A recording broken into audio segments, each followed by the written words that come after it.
Hold on.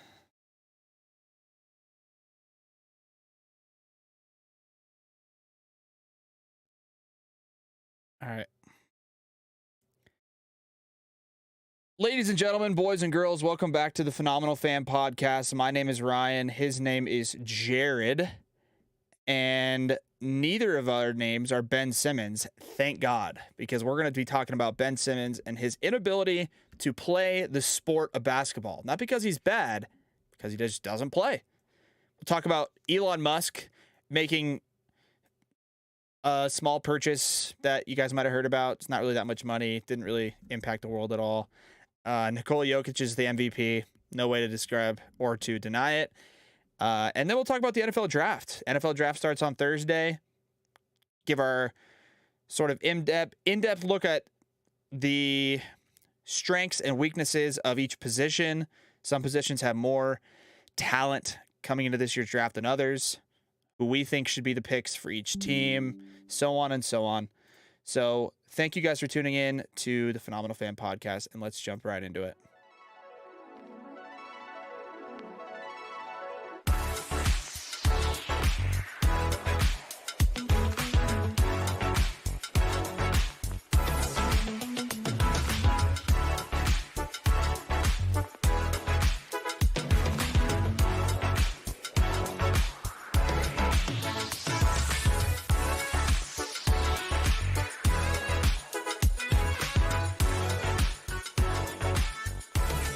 Okie Jared. We're back. We're back with episode number 23 of the Phenomenal Fan Podcast. Like I said, we were talking a little Ben Simmons because he sucks. And we have other topics too. You know, we have other topics, but we wanted to really just dive into, I guess you could say, the NBA playoffs, generally speaking, but more specifically, the Nets getting bounced in 4 games by the Boston Celtics. Looks like it's going to be the only sweep of the first round of the playoffs. There could have been other ones with... Air sisters.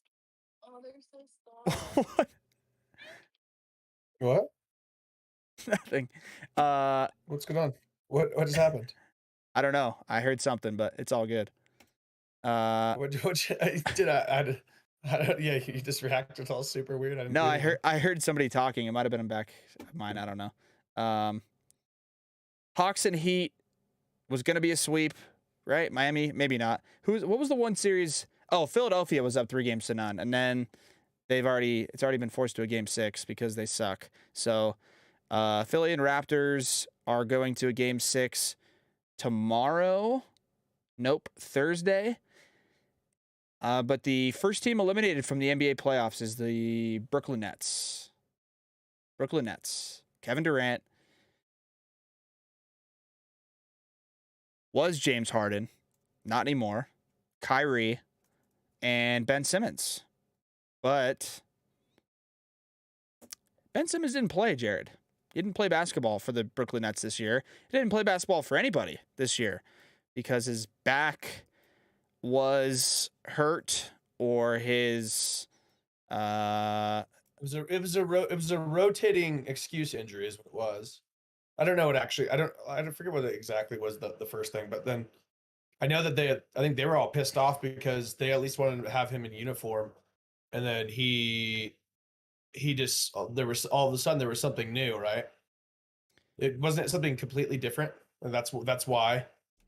Well, the original thing I think with the 76ers was it was like mental stuff. Like it wasn't like his physical body was hurt. I'm pretty sure it was just like he didn't want to play for them. Then he was like mentally like incapable, or he was struggling with some stuff off the court.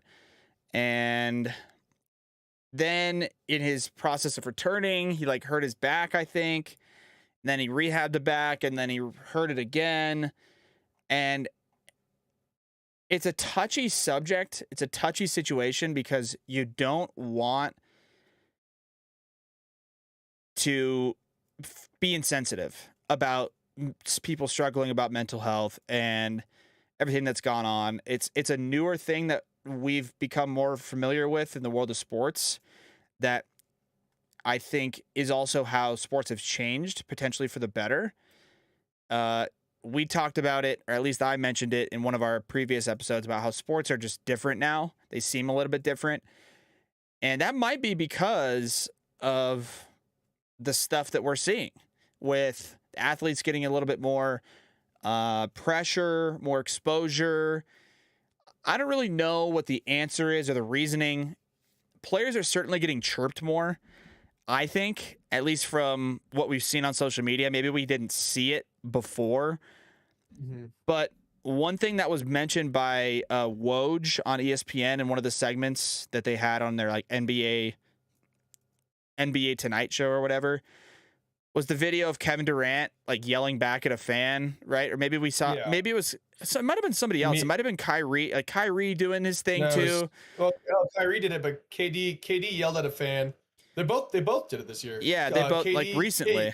KD said you need to sit down and shut the fuck up. Which who knows what that fan was saying? You know, like if you take that out of context, if that guy was chirping KD the whole game, right? And like we don't know, you know, but all we get to see is the clip. But here's the thing: is you're the fucking professional here. You're the one getting paid the big bucks. You're the one in the spotlight. Nobody gives a fuck about this fan. You can't turn around and rip him. Kyrie, you make fucking millions of dollars, like not just millions, like $30+ million a year. You can't tell fans to suck your dick. Like you just can't. Yeah. You can't do it. I get, and granted, like once again, I know that's frustrating. I can imagine it's frustrating, especially with them just getting their ass kicked all series. And I'm guessing that Kyrie was probably boiling over just on the fact that he had to be teammates with Ben Simmons. Yeah. In general. Yeah. But like, and I heard Charles, I think it was Shaq or Chuck the other day on the TNT crew talking about how they really feel bad for anybody that's Ben Simmons' teammate, and I do too, because like you're right, you do have to be sensitive about mental issues, but like in the case of Ben Simmons, it's just fucking I'm over it, you know. Well, it's also like it sounds like the mental stuff. Thing. It sounds like the mental stuff is done. Like and it's also a bit of a boy who cried wolf scenario because he comes out initially and the season starts and he's like, well, I don't really want to play in Philadelphia. And they're like, okay, well, like you kind of have to, or else you're like not going to get paid. And then he was like, well, like, I don't know if I can mentally play. And they're like, oh, so is it like, are you having mental health problems or do you just not want to play? And then he was kind of like, well, just trade me. And then he gets traded to Brooklyn. He's fine. And then he gets physically injured. And like you said, Jared, it's just like, if you're a teammate or whatever, it's a touchy subject. And I think Joel Embiid kind of got in a little bit of trouble at the beginning of this season when he was kind of saying that about Ben Simmons. He was like, dude, either you can fucking play or you can't, but get off the team if you're not going to play. Like, we don't want people around that don't want to be here. And people were like, oh, it's not that he doesn't want to be here. He's just like mentally, he's not able to play. And the reason I brought up that other stuff about Durant and Kyrie and Woj on ESPN is Woj was talking about the sports gambling stuff and how he tied in sports gambling with like people chirping athletes nowadays. Like, Kyrie, I need 2 more buckets and I hit my parlay, you know, shit like that. Where it's like, it's kind of funny, but it's also like, you know, the athletes are maybe tired of hearing. I don't know. But the point is, for sure, one thing that I will say for sure that has impacted athletes' mental health to Ben Simmons, in arguing in favor of Ben Simmons, is the pressure and the outside influences have gotten much more severe and significant. I mean, you look at, we'll talk about it on our Between the Stitches baseball show here shortly after this one. But you have a situation where the Yankees fans are like throwing shit on the field, like and the fans are flipping Kyrie off and chirping him and trying to get in his, like, I'm not saying you can't be involved a little bit when you're a fan, but maybe Ben Simmons just mentally isn't able to handle that kind of pressure and he doesn't want to play, and that's fine, but it's not built for everybody. And then when it comes that, oh, it's actually physically an injury, his back hurts, it just, Ben Simmons is not putting himself in a good situation publicly. He's not. and it's not going to set himself up for success in the future. Nobody's going to want to be his teammate. No franchises are going to want to take a chance on him. And he's doing a lot more damage than he is good to his playing career. I know he's hurt. I know he was dealing with mental stuff at the beginning of the season, but a good example, Jared, is what's her name? Simone Biles, right? The Olympics were going on, and she's like, it's too much pressure. It's just a lot of stuff going on. I can't compete right now. And everybody was kind of like, wow, like that's crazy. But you got to do what you got to do. And guess what? Since then, Simone Biles took the 2 weeks that she needed, came back, dominated, and has participated. So take your time, come back, get your injury. And I think the last thing too, Jared, is that Ben Simmons' back injury, like it's not like they've come out and been like, he herniated a disc or he tore a muscle in his lower back. It's just kind of like, sounds like it just kind of like hurts. Yeah, well, here's my thing with it. Yeah, I get it. You have whatever you're going through. But I don't feel bad for you. No. You're in a better position with you're literally getting like receiving generational wealth to play a fucking game. I don't feel bad for you. Nope. Yeah, there might be pressure for sure, but there's a lot of people in this world that have fucking problems. You know? There's plenty of people out there that have mental shit going on.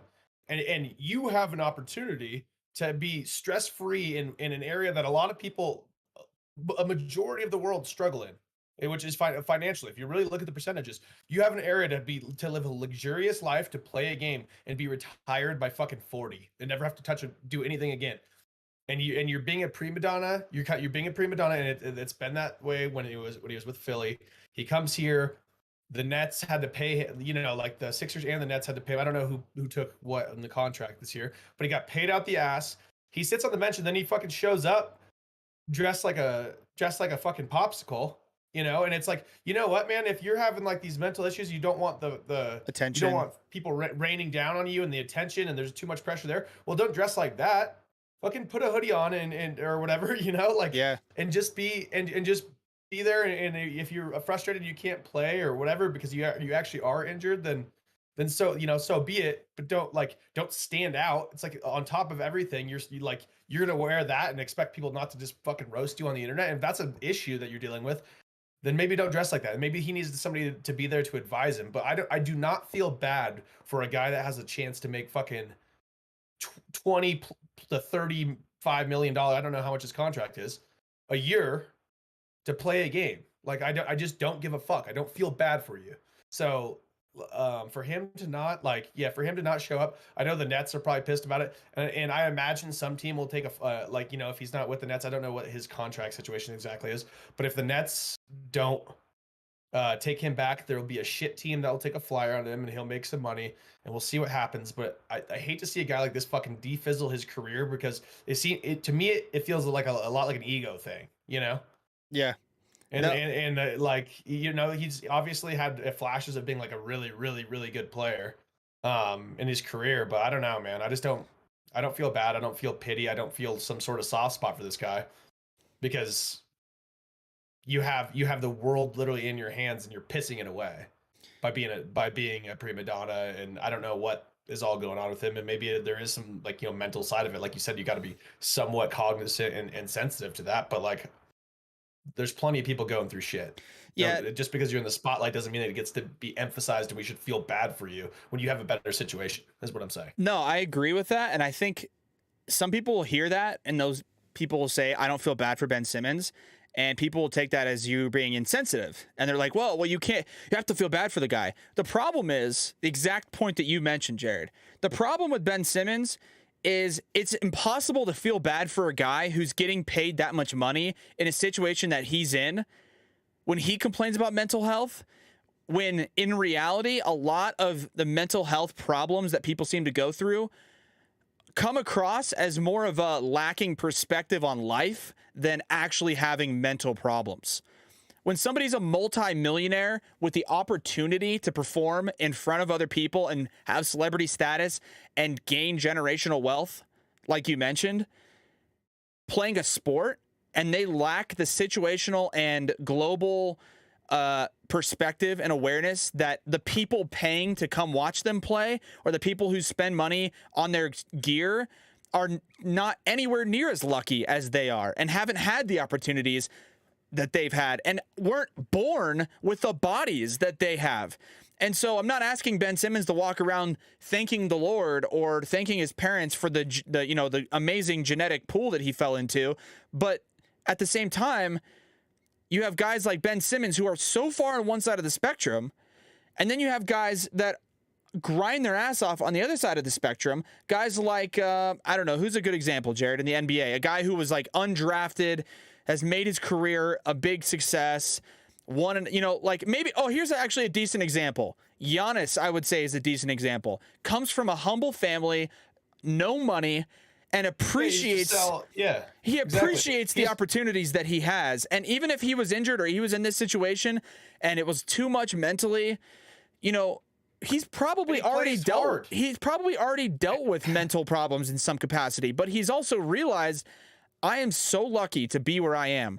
And it's not, there's differences between us just demanding that these guys go play, man, go play for our entertainment, because you're little puppets and you're a little entertainers, and this is the giant fucking circus. That's not it.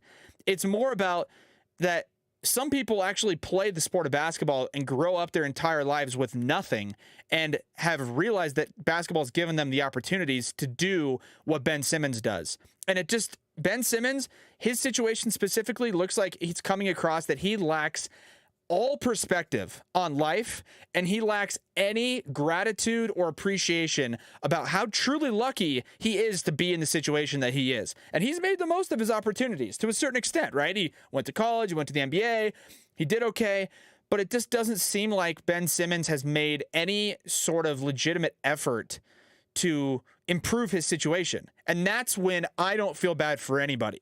When they have a bad situation going on, mental health, physical injury, bad franchise, any of those outside factors that you can't necessarily, maybe control, right? A lot of it's hormonal, brain, your brain gets messed up sometimes. We get it. It happens. Your body gives out on you. It happens. The team around you is dog shit. Okay, that's fine. But then do something about it. Leave the team. Get rehab. Go to a therapist. Get help. And if it gets to a point where you just simply can't fix it, then I guess you have to retire. But it sounds like Ben Simmons is not that situation. And then he was able to get over the mental health problems he was having. And then it turned into a physical problem. And then he can't resolve the physical issue. And then I think, Jared, the icing on this entire situation and why it got so much attention is that the rumors leading up to this entire series was that he was going to play for the Nets. That was the rumors. Yeah. Everybody was like, he's going to play game 2. He's going to play game 3. He's going to play game 4. Yep. And he just doesn't fucking play. And everybody's like, dude, what is happening? How is this happening? How are we reporting that there's rumors that you are so close? And then game 4 happens and he's not even on the bench. He's not even there. How does that happen, dude?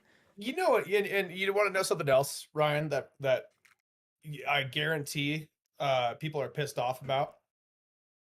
Not people, but players. Players are pissed off about. And so I think this is, once again, I do enjoy watching the NBA. Sometimes it can be a shitty product, but I like to bet on it. I like to watch the playoffs. Have been great. I've watched the playoffs. Have been pretty good.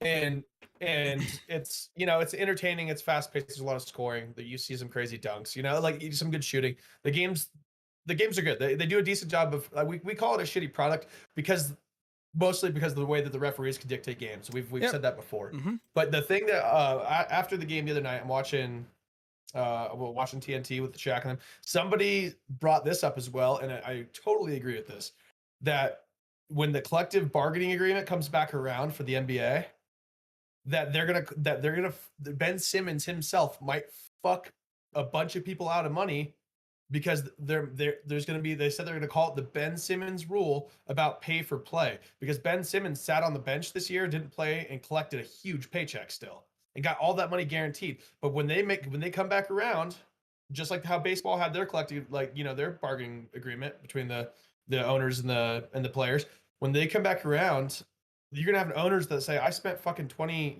He's made $29 million. I spent $29 million to have a guy just ride the pine.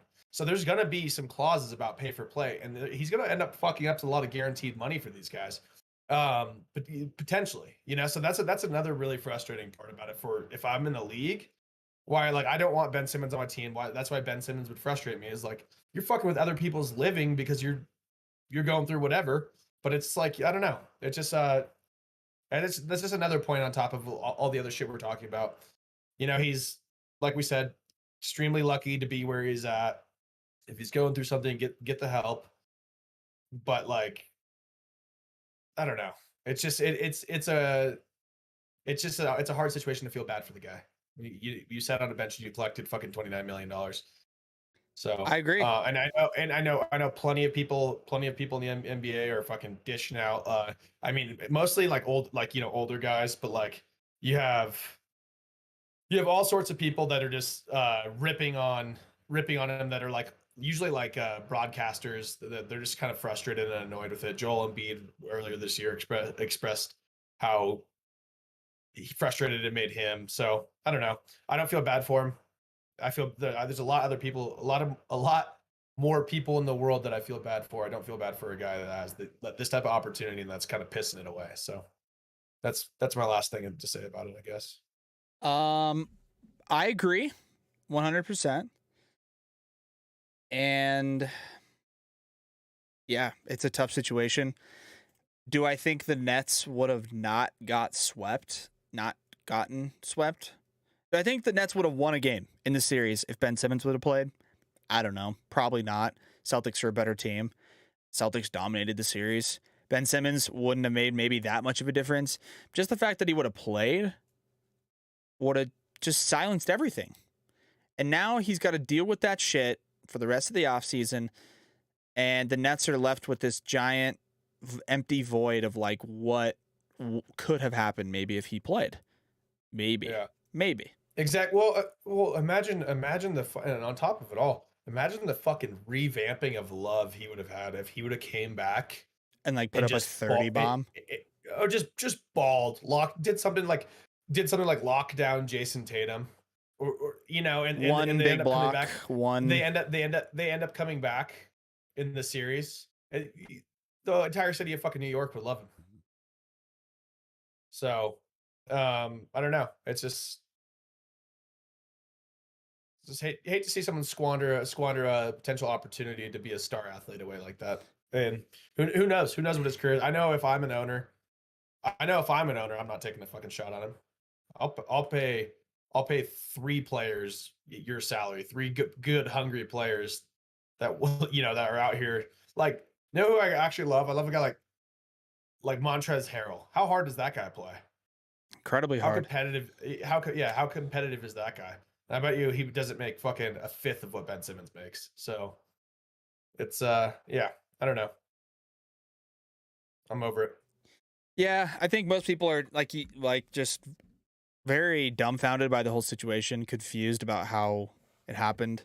Didn't really make a lot of sense to people, like we mentioned with the reports coming out that he was supposed to play and then he didn't play. It's just weird situation. And then the entire time he's just sitting on the bench wearing sunglasses and neon colored clothing items. It's what is going on? Is this a fucking dream? The internet ripped him apart. I saw somebody said that Ben Simmons looks like every scene in Alien versus is it what is the movie with Arnold Schwarzenegger, Alien versus Predator, or is it just the Predator, where the alien's looking for Arnold and he's got the heat vision on in the forest? Yeah, seriously. That's what they said that Ben Simmons looks like that. Yeah, no, it's true. Seriously. He's just always wearing neon shit. Oh, and we wanted to mention too that it's not just us who thinks this. Because Reggie Miller, NBA legend, just did not hold back on Ben Simmons on Twitter.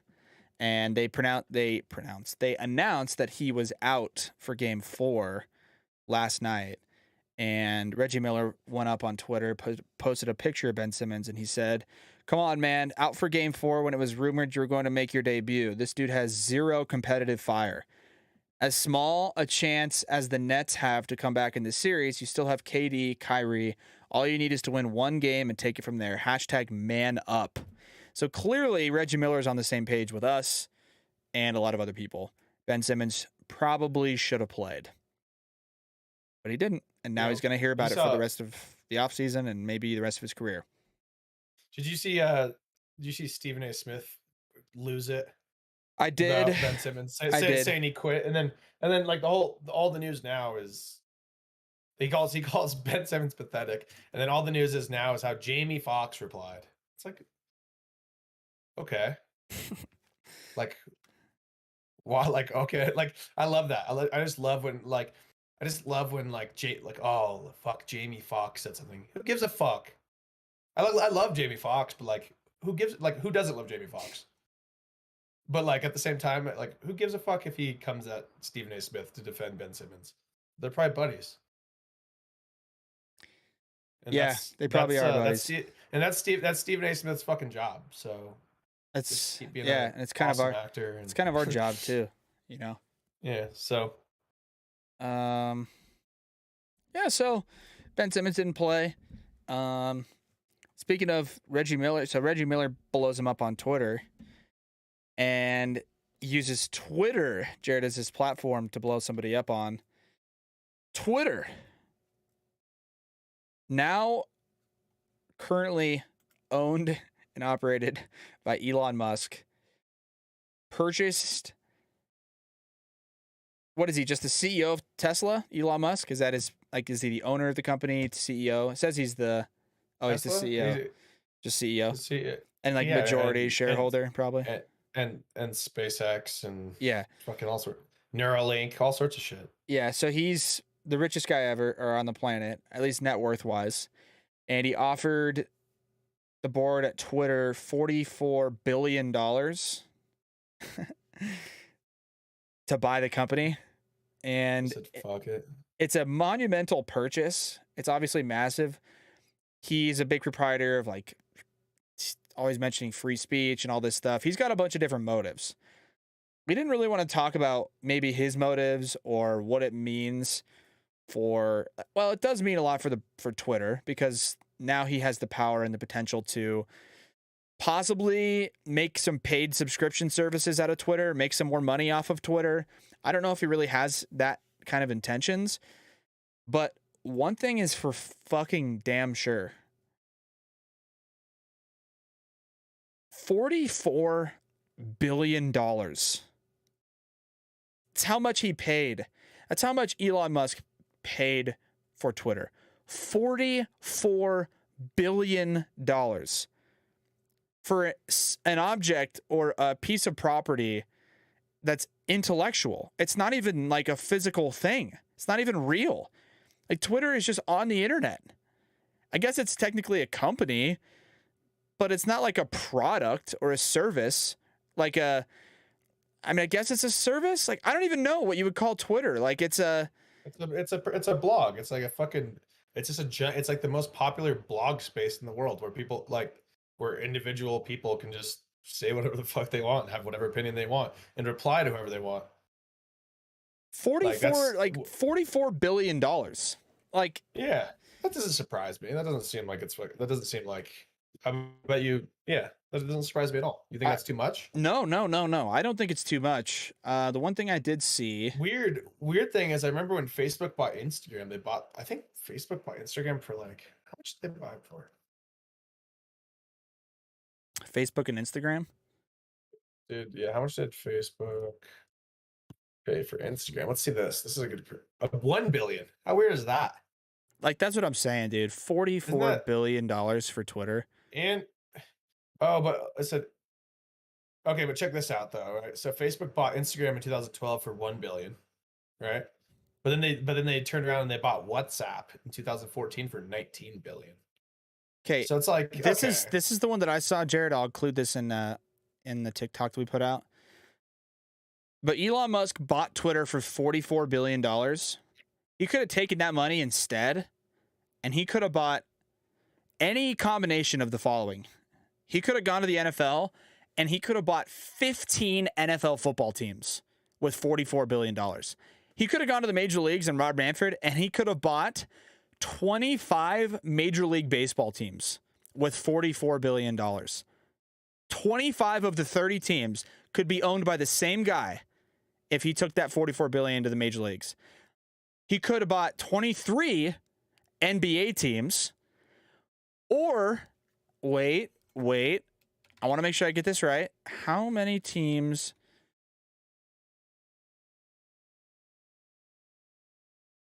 Okay. Jared, he could have taken that $44 billion and he could have bought every team in the NHL. Every single team. Yeah, but I don't think that's his motive. No. I know it's not. Like, he's going out. We mentioned he's got. I'm talking strictly how much. Strictly the dollar amount is such an absurd figure of money. $44 billion with a B. With a B. That is like so much money. Yeah, but I don't think it's like weird though, because it's like, obviously you and I aren't experts in this, but it's not like he just took out. It's not like he fucking went to his checking account. You know, it's like he went to his checking account and just transferred $44 billion.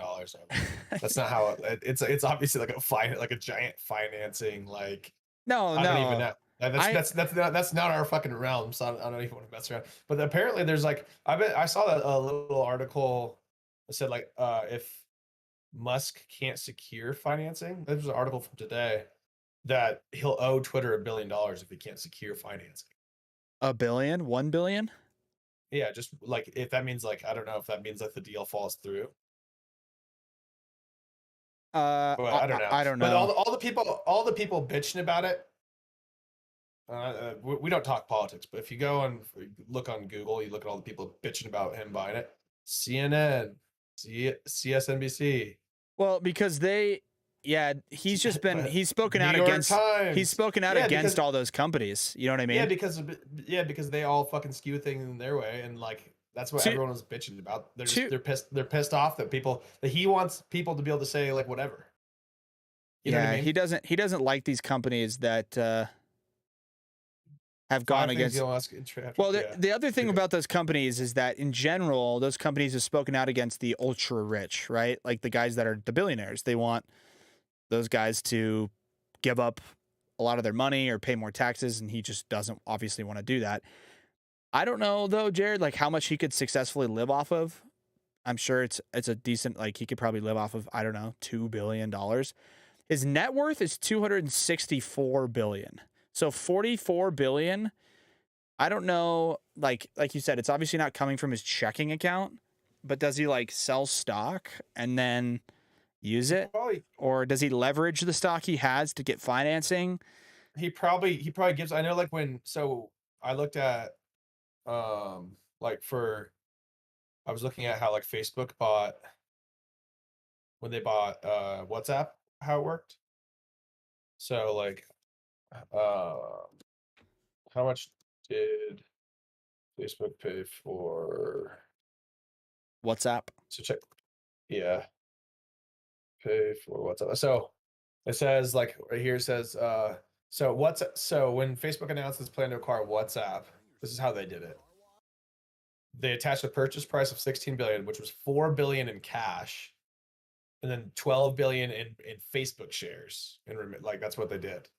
Interesting. So it's like so I'm guessing there's crazy amounts of there's crazy structures. I'm guessing he gave them Tesla stock. Tesla stock. It's like and you gotta think too, it's like he's the CEO and like majority shareholder, like so of Tesla. So I'm guessing it's not like necessarily coming from him personally. I wouldn't think. I'm assuming like their company, like his companies pay for buy it, because like he might be worth 246 billion, but like how much is Tesla, SpaceX, Neuralink all like combined worth? Oh, they're worth, and I'm guessing that's exactly like in the trillions, right? Probably. So like that's probably like how much is Tesla worth? Yeah, but it's like that's the leverage that like when he's making a ridiculous purchase like that, which is, like I said, this isn't up our realm at all, but like I'm just saying, like that's what he's buying that with. He's not. I I don't think think. I don't think it's like coming out of his pocket. He's not selling stock and like giving them all cash for it. I wouldn't assume. But fuck, I could be wrong. I bet you we can figure that out. I mean, yeah, maybe he just writes a check. It just comes out He of his just account. just Venmo's him. Yeah, PayPal. Venmo's like, are you sure you want to confirm this purchase? It's $44 billion. He Yeah. owns PayPal too. Does he? Yeah, That's I think that was like one of his first things. that's just crazy. He just he just Yeah, he just gives Twitter PayPal. PayPal turns into Twitter. Everyone's just tweeting. Everyone's posting on PayPal for $1. Elon Musk, South African born entrepreneur, co-founded. Yeah, he co-founded PayPal. Nice. It just fucking does everything. So I don't get what the big gripe is about it. Like if he's not trying to block off free speech or anything. I think he's Like- just. I think he's just. I mean, it's definitely more than anything. I think it's definitely a nice, big, juicy flex. Like he wants to be able to be like, I can buy Twitter, like, Yeah. and Twitter's been a little bit kind of, I think, a little bit against him, or maybe they've like, I don't know if they suspended his account or whatever, but they've suspended acquaintances of his, and they've like promoted posts and stuff that's like against him. And so he was kind of sick of it and was just like, I'll just fucking buy it and not deal with the bullshit anymore, which is such a power move. Like it's such a flex, but I mean, Yeah, if you can do it, you can do it. Everyone, I guess everyone's got a price, huh? Like, hey, It's true, We're seriously. we're blocking the things that you say, but I don't Well, know, he also 44 went about billion. it so well because he was like, I am tired of Twitter's bullshit, so I am formally submitting an offer to purchase the company.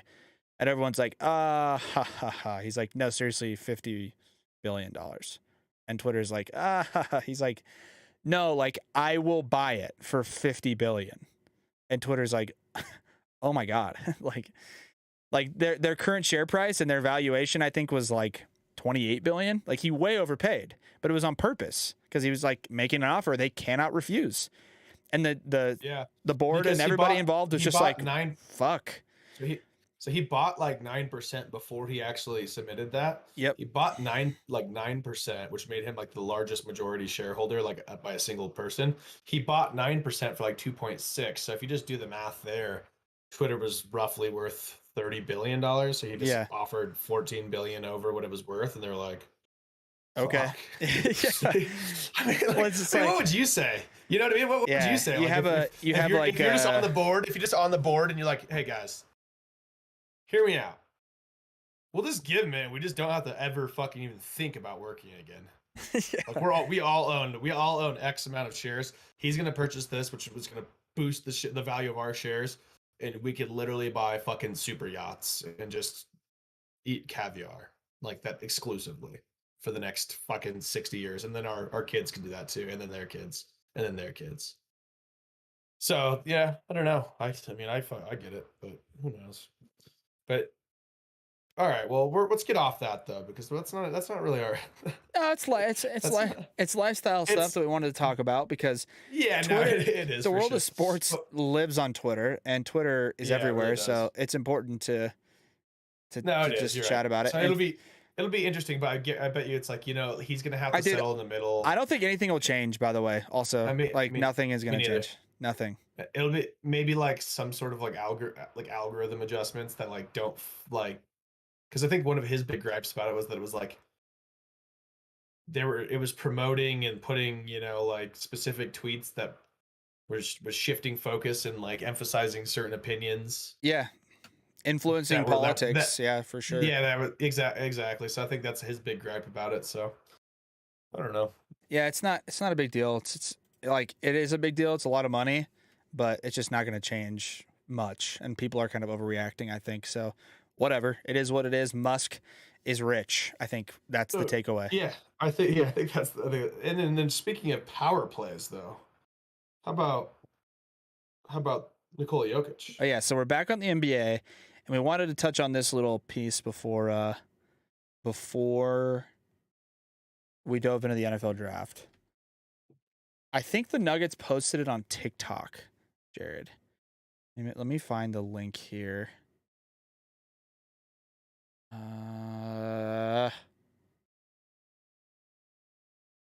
don't know. Maybe they didn't, but I swear I saw this girl, Katie Wingy. Yeah. Okay. All right. I've been seeing people go crazy over this Nicole. All right. So here's the TikTok, Jared. I'm gonna screen share with you real quick. Can you see that? Yeah. All right. Can you hear this? I have been seeing people go crazy over this Nikola Jokic clip, and rightfully so. He clearly calls out that the Warriors are going to be looking for a lob in this side out of bounds play. But he wasn't the only one that knew that this was a potential scenario. The entire Nuggets team had watched this exact play earlier. Okay, so let me explain. This game is from the regular season, Indiana and Golden State in overtime, and that's the exact same play the Warriors tried to run against the Nuggets. Here, Andrew Wiggins, lob up, and he gets a tip in. Nikola Jokic joked after the game that the Nuggets might watch the most film out of any team in the entire NBA. And then Monte Morris post-game specifically mentioned that clip, that Pacer Warriors clip, as something the Nuggets had watched in preparation for this playoff series. So the Nuggets, great job scouting. They knew what was potentially going to happen, and then they covered it perfectly, switching and communicating through. No, but really, in particular, Austin Rivers. Watch the way he switches on to Andrew Wiggins here and then gets positioning to prevent the lob and gets the steal. A huge defensive play for the Nuggets. Yeah, so you can tell, those of you listening to the podcast, you can't actually see the play, but if you do see that TikTok or whatever, Katie Wingy is a Nuggets reporter, and she put that video up. That was her talking. But in the play, you can see Austin Rivers was just not caught off guard at all. There's not even a little bit. Like, he knew 100% that's the type of play that they were going to run. And even more so, before the play, she mentioned Nikola Jokic. He's in the bench that Michael Malone, the Nuggets head coach, subbed him out for defensive purposes because they probably knew that this was the play they're going to run. And no offense to Nikola Jokic, great NBA player, probably the MVP, not the most vertically gifted guy in the NBA and the most defensively efficient player in the NBA. So they subbed him out, and Jokic on the bench was like, hey, and you could see him pointing, kind of just generally signaling like, hey, this is that fucking lob play that we watched on film. And then Austin Rivers, like she mentioned, switched to Andrew Wiggins. They lobbed it in. He knocked the ball down. And I think, Jared, when that type of shit happens, it's about Jokic, but more specifically, in any sport, when you hear a guy like call a play out or jump a route or jump a, like, another great example, like Malcolm Butler in the Super Bowl for the Patriots against the Seahawks. He jumps the route, gets the interception, and wins the Super Bowl for the Patriots. In the Super Bowl film, after that Super Bowl, Bill Belichick was literally, and Butler both said, yeah, we practiced that. And we knew that's a play that they run. The pick play, the slants where the slot guy goes in outside, slot receiver, or the slot guy goes outside, the outside receiver cuts inside. It's a pick play that's designed to get the DBs to rub off of each other, and one of the guys will be open. Malcolm Butler was literally like, we practiced that. We knew it was coming.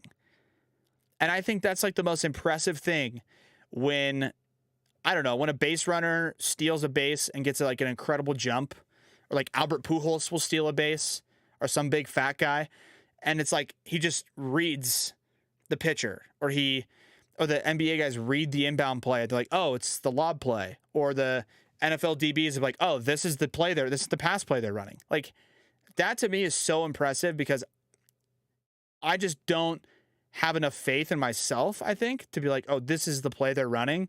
Because in the back of my head, I'm going to be like, what if it isn't? What if it isn't? And then I get burned on some other thing. But I don't know. I thought it was really just like impressive play. And Austin Rivers, everyone was like, wow, amazing play. Intercepted the inbounds pass. But there's no way no way he makes that play unless he's not fully anticipating by just film preparation. Yeah. Yeah. So it's just like real professional shit. Yeah. Like that's professional sports.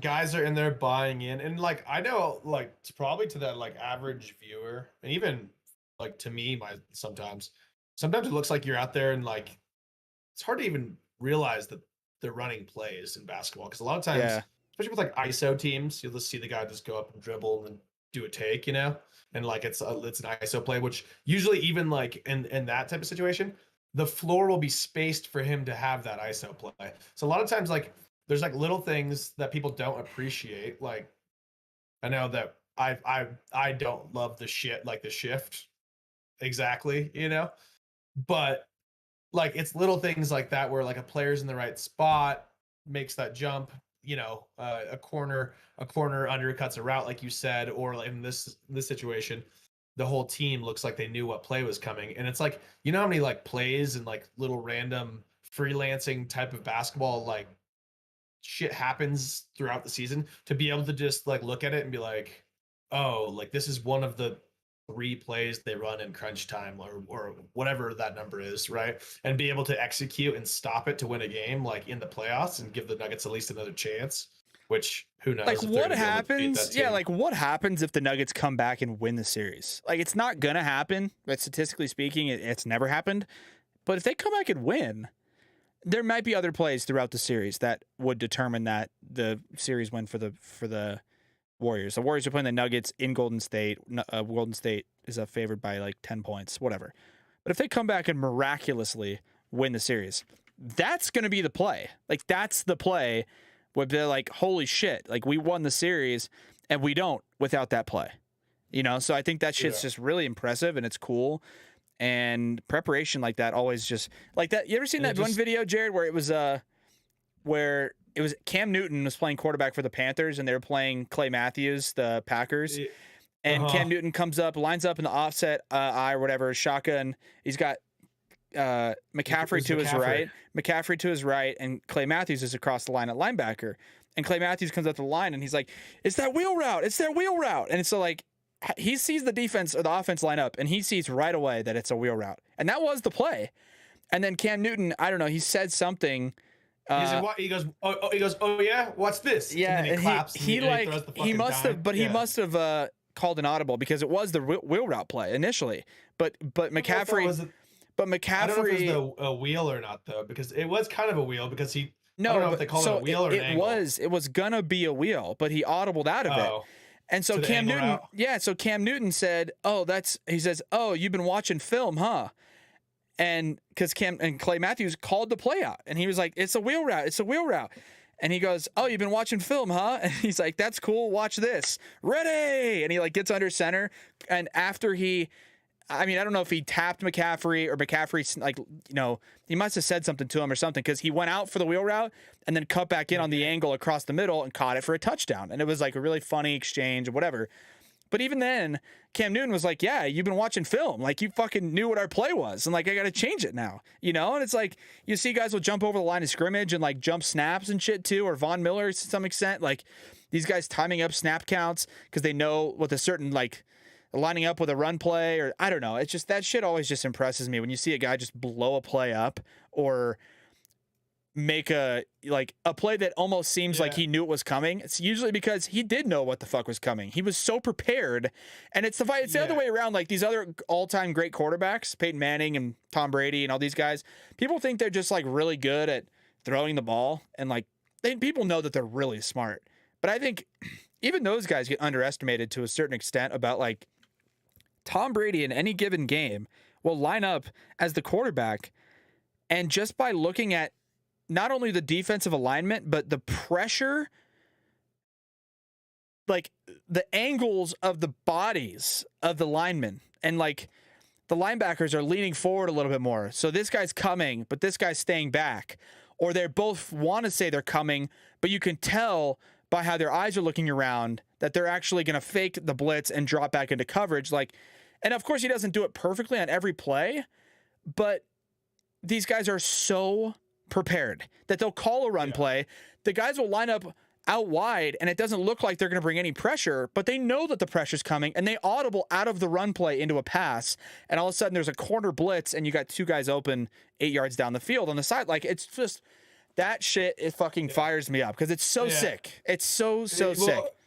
And it's like a 10-second moment of the game where like you as the fan Just might be drinking looking at your beer, phone, yeah, you just drinking, fucking. you look up and you go, he completed a pass. Oh, But it's yeah. like you don't realize that he just saw something audible Dude, out of another. it, and then executed the timing of it as well. They said that, like, I was reading an article actually about Richard Sherman talking about Tom Brady, talking about Tom Brady's so intense and the game moves so he's so prepared that like in any situation he knows what to do, and like Tom Brady a lot of times is like he looks like he's being impatient for the receiver to get where he wants him to be because Yeah, he knows where he's he needs already to be ready to make to. the, Yeah. because the play is moving slow for him. And they say Aaron Rodgers is the same way. Aaron Rodgers says that he like before like breaks down and mentally visualizes every single play and every single thing that could happen and what he would do in each situation before a game. So that way when it happens, it's like fucking deja vu and he knows what to do. Yeah. So The other play, it's just badass. the other play too, Jared, that blew my mind.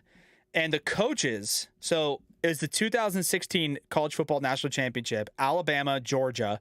Tua comes in at halftime to replace Jalen Hurts because Jalen Hurts couldn't get anything done. They go to overtime in that game. It was like 23-23 or something like that. And Georgia had just kicked the field goal to take the lead. So Alabama needs to score at least a field goal, if not a touchdown. Field goal to extend it, touchdown to win. Tua takes the first snap, Jared, of the second overtime period, scrambles, spins around, tries to make a play, and gets sacked for a 16-yard loss. So it's 2nd and 26 for Alabama. And he's a freshman. He's a fucking 18-year-old kid playing quarterback. But he is so prepared and so ready for that situation that he calls, I don't know what the play would be, but he's got 3 receivers to his right, 1 to his left. And the 1 receiver to his left was Devontae Smith, now NFL star, but he was also a freshman. And Jared, they played, if you can picture it, the defense for Georgia had 2 safeties deep, okay? 2 safeties deep. He had a linebacker on the inside slot receiver, the corner on the outside guy, and then the corner on the left guy. And Devontae Smith gets a great break off the line of scrimmage, and he gets past the corner. But that's designed. The corner lets him go on purpose because the corner on the left side is defensively prepared for help behind him. He has the safety over his left shoulder that's going to help with getting burned by Devontae Smith. Tua takes the snap, and he knows that that's happening. And he looks right and looks right and looks right and looks right. And the safety that's supposed to help on the left side of the field slowly drifts over to the right, the middle of the field, and he never gets in to the outside of the left hash. And so Tua looks right, doesn't even look left to see where the receiver is, just turns his shoulders and just launches a ball down the field into the breadbasket. And Devontae Smith catches it, game over, they win, the rest is history. But specifically that play was impressive because you're like, oh, you can see him look off the receiver. And even I think it was like Kirk Herbstreit calling the game. He was like, look at him, look off the safety, keep his eyes to the right and fire it left. And the funniest thing, Jared, is every year for the national championship in football, they do a coaches broadcast that's on like ESPN2 or ESPN News. And it's got like a circular table with 10 coaches from around college football. And they all watch the game and break it down in real time because they're all smart college coaches. And, that play happened. Tua looks right, throws it deep, and they're like, oh, God, they won the game. Like, what a throw. And then they show, as the guy catches the ball, and Devontae Smith catches it, all the coaches are like, oh, yep, safety never got off the hash mark. He looked them off. What an unbelievable frame of mind and presence. And they were, all of them were so impressed. And they're like, for a true freshman, to be prepared enough to know that it's 2 deep safety with three receivers to the right, and that all he has to do is look him off to the right, keep his shoulders turned and his eyes in this direction, and then flip his body and throw it to the left side in a perfect spot. That shit just always blows my mind. And so much more shit goes into just like Austin Rivers jumping up and batting a ball away. Like, he was prepared. Yeah. He spent hours in the film room going over every potential possible situation, and it comes up and they were prepared for it.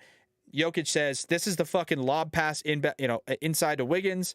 Rivers reads it, switches on defense, jumps up and blocks it. And like, it's just, that shit always fascinates me because like you said, it makes it professional. Like, that's why they are professionals, not just fucking around on the court. You know what I mean? Yeah, so, exactly. It's like, it's the things that you don't really realize. Yeah. But so Anyways, Speaking of college national championship and Yeah. Devontae Smith and those guys, NFL. let's jump right. yeah. Let's jump into the NFL draft. The draft. Yeah, Initial thoughts, Ryan. Initial thoughts on the draft. Initial thoughts on the draft. Probably one of the, for me personally, this NFL draft is one of the least excited drafts I've ever been alive for. I am just not excited for this draft. I am not incredibly impressed by any of the projected top 10, even first round picks. None of them to me stand out as franchise changing talent. Almost none of them, if not literally none of them. I don't know. I think guys like, I think some of the pass rushers, like we've talked about. But it's just, here's the thing: is we don't have like the sexy positions up high as much. I know the edge rushers are actually becoming a sexier position. So it's like we don't have. But think about the edge rushers, like Jared. Think about the number one overall edge rushers that have gotten drafted compared to Aiden Hutchinson, Jadeveon Clowney, Myles Garrett, Von Miller was a top pick. Sick. Okay, but Aiden Hutchinson's sick. But he's not like Myles Garrett exciting. Okay, this mock draft I'm looking at on NFL.com literally right now, Jared, it has it has Aiden Hutchinson listed as 1-1 to the Jags. And the first sentence says, "This is simple. Aiden Hutchinson is the safest pick in this draft." That doesn't say Aiden Hutchinson is the most explosive, elite, blah, blah, blah player. Like, everyone knows he's really good. But I don't know. Even certain guys like Joey Bosa or Nick Bosa or other top pass rush guys that came into the league, none of these guys impressed me. And none of them, by the way, except for some of the Georgia defensive guys, were part of any significant contribution. I mean, I guess Garrett Wilson, the receiver for Ohio State, but the rest of these guys, I don't know. The other guys, I would say, okay, so here's my breakdown, Jared. The first round of this draft is going to be defensively dominated.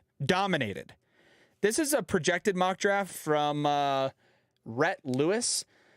So I don't know if it's 100% accurate. I don't know the full details. I know how good Rhett Lewis is at mock drafts, but I'd imagine this is probably as close as it's going to get, especially 2 days before the article was posted yesterday.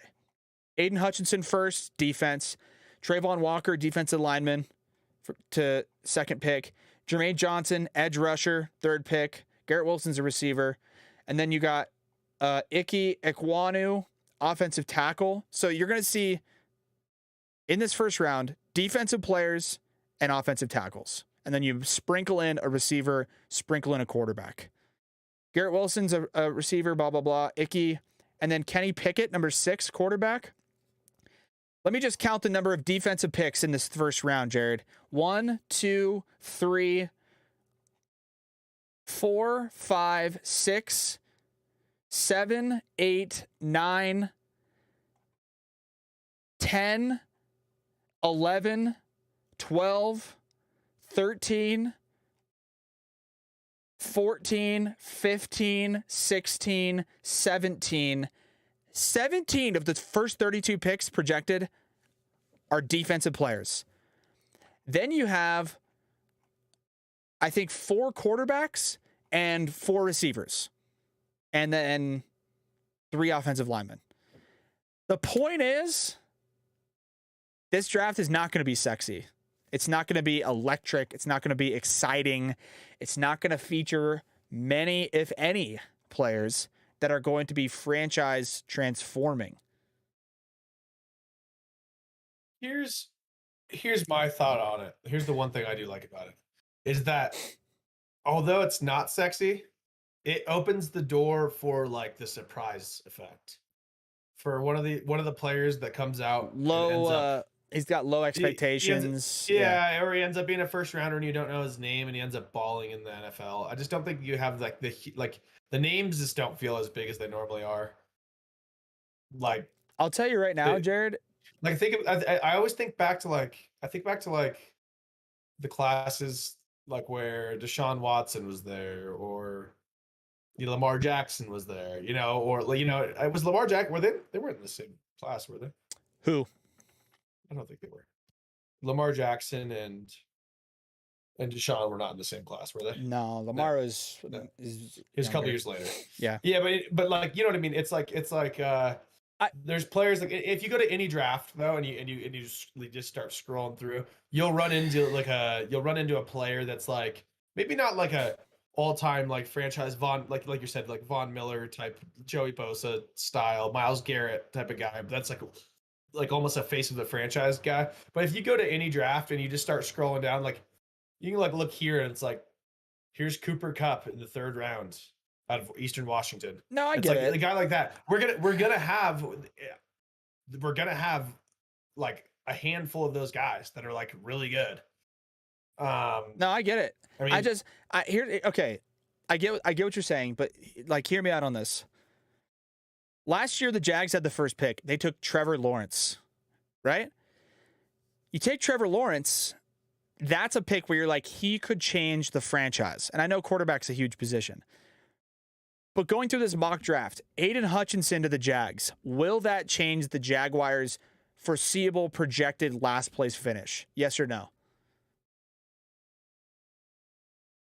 Will Aiden Hutchinson change the Jacksonville? No. Yeah, but that's Okay, but that's my you're point. comparing a defense, but you're comparing a defensive like. Okay, but like, that's but basically Walker to the on- Lions. Is he going to change okay, the but- Lions' projection? Okay, but so basically what you're saying is there's no quarterbacks because like No, running backs aren't that way because- either. Receivers a lot of times aren't that way.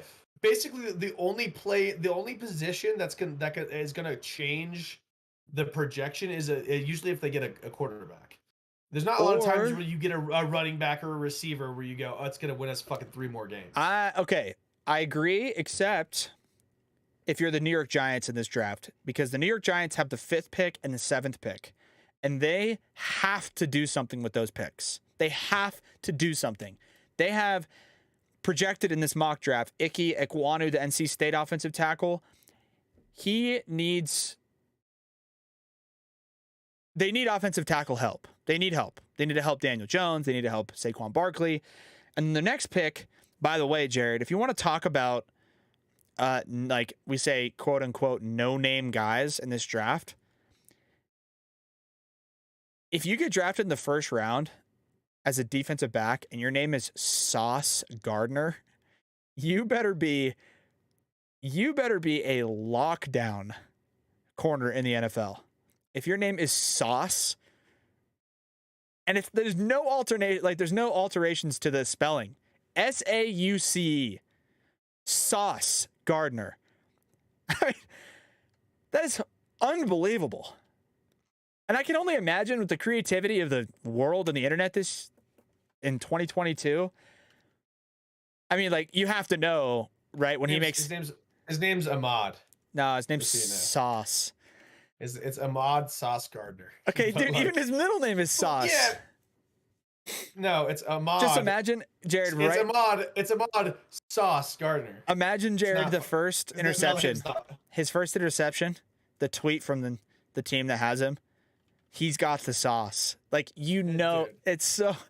I'm not even looking forward to it. Actually, I actually resent the fact that there's going to be some stupid fucking social media manager that thinks he's putting the play on words out there. Well, okay, but you Jared, have to. okay, you got to but- play with. okay, you gotta, but Jared, you gotta here's- play with the sauce. Here's my point.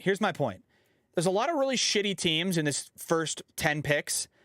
Okay, and we talk about it's not sexy, but sometimes these not sexy picks can actually, like you mentioned, transform a franchise. The Giants have picks 5 and 7. The New York Jets have pick 4 and 10. The Falcons have pick 8 without a quarterback. The Panthers have pick 6 without a quarterback. The Detroit Lions have pick number 2 after getting rid of Matthew Stafford. The Eagles have pick 15. When the last time they had a pick that high, Jared, they took what's his face? The receiver over Justin Jefferson. Who's the rookie or the you know who I'm talking about? Jalen Reagor. Jalen Reagor over Justin Jefferson. Like, you can't make that kind of mistake again. You know what I mean? You can't. The Eagles just they I think what's more important, they beat themselves. What's most impressive, I think, Jared, about this draft is I think Georgia has I think 3 or 4 guys, depending on the mock draft, just from their defense this year going in the first round. 3 or 4 guys from their defense this season going in the first round. That is fucked. That is completely fucked up. Here's a question for you, Jared. Serious question. The Lions have this 32nd pick and the 2nd pick. It's projecting them to take a defensive guy with the 2nd pick and then Sam Howell, the quarterback from UNC, as their 32nd pick. I guess the quarterbacks aren't deep enough, because I was going to ask, should they take a quarterback at number 2? Or are there any quarterbacks good enough to go number 2 overall? I don't know. I think the thing with quarterbacks this year is, like, you basically when you look at the list of top guys by position, that, like, you don't have to spend a number 2 pick to get one of them. For sure. If worse comes to worse, if you really want a guy and you're scared that he's gonna trade up, you trade up a little bit, but, like, I don't know. Like let's see. Which actually brings me to sorry, I'm looking at the top players by position. Which actually brings me to one of my sleepers that I think could be really good. As far as a player? Yeah. Who? In this draft. And it's not one of, like, the top it's Carson Strong, the quarterback from Nevada. Is he nasty? Yeah, he's good at it. It's just like I don't know. I watched him. I ended up watching them a few times this year, and I don't think he had the year that he was hyped up to have, but I feel like there's a chance. Like, he might be let's see. Oh yeah, no, he went off. He completed 70% of his passes for 4,000 yards, 36 touchdowns, 8 picks this last year. It's pretty good. But he's a Mountain West guy, you know. But I just have this article I have written, by the way. These are the campus scouts earning their ads, dude. This is an article by Maurice Jones-Drew. He wrote this article. These are his picks for MJD, baby. He wrote these picks. This is his first round. Okay. Number 1 to Jacksonville, Trayvon Walker. Number 2, Aiden Hutchinson to the Lions. Kayvon Thibodeau 3 to the Texans. Sauce 4th to the Jets, corner from Cincinnati. Ike Ekwonu 5th. And then he goes Pickett 6 to the Panthers. Jermaine Johnson 7, a linebacker, edge rusher from Florida State. And then he has Malik Willis 8, Desmond Ridder 9, Matt Corral 10. He has 3 quarterbacks going in a row to Atlanta, Seattle, and New Orleans. I mean, I know that doesn't, like, it's just kind of like whatever, but maybe, like, Maurice Jones-Drew knows more than these fucking chumps that have never played sports in their entire lives and have a fucking body mass index of 33, you know? Like, dude, Maurice Jones-Drew is probably like, fuck, I would take these guys. You know, like, he's got Jameson Williams as the first receiver off the board at 11. I don't know. Maybe, dude, listen, nobody fucking knows anything, but it's going to be fun to talk about it after, in our next episode to talk about where these guys go and everything. Also, you should only ever watch the first round. You should never watch this. Just second round is Bill Burr has. You could pay attention to who's getting picked, but Bill Burr has a good. The first round is where the juice is at. Second round, you're like, okay, like, that's cool. I remember him, but, like, Bill Burr has a really good bit about watching the draft and how watching the draft is a fucking loser ass thing to do. He's like, it's like going to a graduation where you don't know anybody, and then just sitting there. He's like, dude, they're gonna have a whole list the next day. He makes fun of like people talking about, like, yeah, but we need to shore up the offensive line. I get it. It is kind of. I actually do enjoy. I've always enjoyed watching the first round. think the I remember first how round's pretty electric. Remember how electric the NFL draft was when fun. It's the same shit. It's always the same shit. wait, what Like- happened last? like- Wait, am I skipping Yeah. an NFL draft? Who was last the? year, that's when the Broncos got Patrick Surtain last year. Who was the first or- pick last year? yeah. Trevor Lawrence. Yeah, Trevor I think Lawrence. so. Right? I guess. Yeah. Was that during COVID It or feels what? like- What was the draft during COVID? Was it 2020? It was 2020. I don't- 2020. Oh, Joe Burrow went in that draft. That's why I was confused. Joe Burrow went first overall, and then Chase Young, God, some of these are bad picks, Jared. Wow, I don't even want to go through this. We'd go on this for fucking. Holy shit, Tua Tagovailoa before Justin Herbert in this draft. That's bad. Anyways, all right. That's going to wrap up this episode, guys. We appreciate you guys sticking around for the whole thing. If you did towards the end, be sure to follow us on social media, Twitter, Instagram, TikTok, all of the good ones. Subscribe on YouTube. Follow the podcast on Apple Podcasts or Spotify, whatever you're listening to. Check us out on Patreon for exclusive content. Download SeatGeek. Use code PhenomFam for $20 off your first order. Check out our merch. We got all kinds of dope shit. We're going to have more dope shit, more designs. It's going to be customized and specified to your particular area. And otherwise, we'll catch you guys on the flip side. Jared, it's been a pleasure talking lifestyle and sports. We'll rip some baseball on the Between the Stitches show if that's what you're more into. We appreciate you guys tuning in. We will catch you guys on episode 24. Jared? Ciao. Adios. We'll catch you guys later.